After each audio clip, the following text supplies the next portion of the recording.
नमस्कार मित्रांनो, फिल्मी ट्रेंड मराठी चॅनलवर आपले स्वागत आहे। मित्रांनो, बॉलिवूडमधील कलाकारांचे यश त्यांच्या चित्रपटांच्या कमाई आणि यशावरून दिसून येते।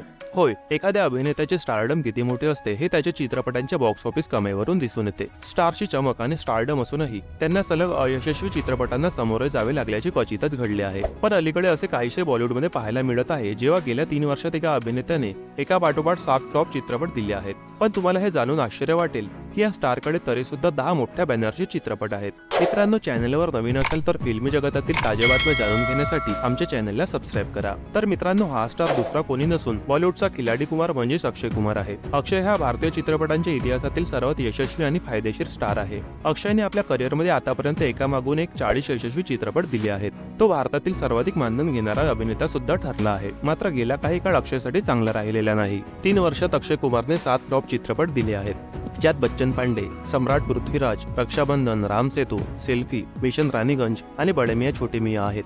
यातील बडे मियां छोटे मियां आणि सम्राट पृथ्वीराज हे बॉलिवूडमधील सर्वात मोठे फ्लॉप ठरले। अक्षय कुमारच्या या 7 चित्रपटांनी बॉक्स ऑफिसवर सुमारे 800 कोटी रुपयांचे नुकसान केल्याचे चित्रपट तज्ञांचे म्हणणे आहे। दरम्यान पडद्यावर एकामागून एक फ्लॉप चित्रपट देऊनही अक्षय कुमारच्या स्टारडम मध्ये कोणतीही घट झालेली नाही, कारण या काळात त्याच्या काही चित्रपटांनीही चांगली कामगिरी केली आहे।